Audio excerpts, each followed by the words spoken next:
Para sa update sa iba't ibang personalidad na nahaharap sa kaso rito sa Pilipinas pero nasa ibang bansa, makakapanayam natin si Assistant Secretary Angelica Escalona, tagapagsalita ng Department of Foreign Affairs. Magandang umaga po.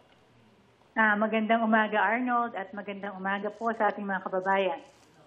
Pakiklaro lang po, si Harry Roque ba'y naaresto o hindi pa? Wala pong report kami na naaresto siya at siya mismo po yung nagsabi. Binabase din lang po namin yun dun sa sinabi niya. Siya ba'y nasa eroplano pero pinababa? Hindi po namin alam yung detalyeng yan. Wala po kami confirmed information dyan. Opo. Ang sa amin po yung tungkol sa passport lang niya. Opo, pero siya ngayon ay nasa The Hague pa rin po, ASEC. Ayan po ang kanyang claim. And mabuti po ang tanungin natin yung detalyeng ganyan, yung sa ating mga law enforcement authorities.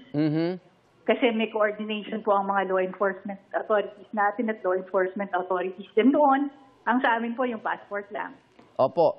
Pero ano po ba epekto ng kanselasyon po ng kanyang pasaporte, ASEC? Okay, ganito po yun. Pag kinansela po yung passport, nire-report po namin yun una-una sa Bureau of Immigration natin at pangalawa sa Philippine Center on Transnational Crime.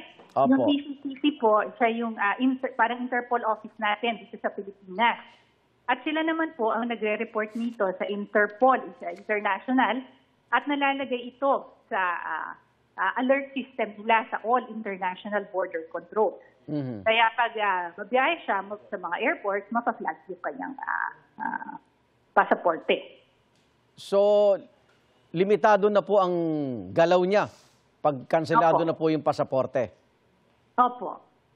Kinakausap ba ng DFA and Dutch government para makatulong na mapauwi po si Harry Roque sa Pilipinas?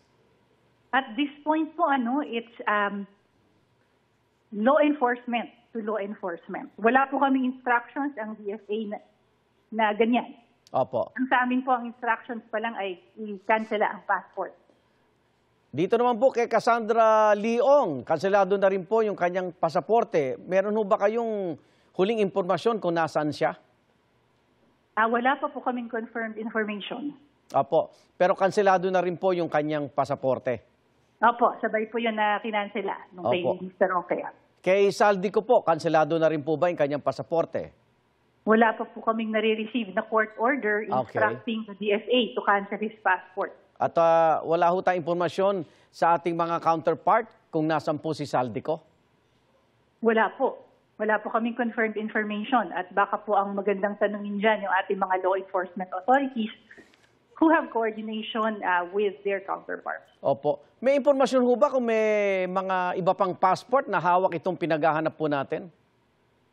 Wala naman po. Ang information po ay isang mga hawak nila. Opo. At walang ibang ginagamit. Okay. Yung iba pa pong at large na sangkot sa flood control issue, sinasabi na nakikipag-ugnayan na raw po sa iba't ibang embahada ng Pilipinas para sumuko. Wala pa po akong information na nare-receive tungkol dyan. Update po tayo sa sunog sa Hong Kong. Wala pong Pinoy na nadamay, ASEC? As of this time, ayon sa ating Consul General, wala pa po. Pero may na-receive sila na unverified information na posibleng may mga Pilipino pa na na-trap sa mga building at agad-agad na sinabi nila ito sa mga otoridad. Maraming salamat, DFA Spokesperson Assistant Secretary Angelica Escalona. Ingat po kayo. Salamat po. Igan, mauna ka sa mga balita, mag-subscribe na sa GMA Integrated News sa YouTube para sa iba't ibang ulat sa ating bansa.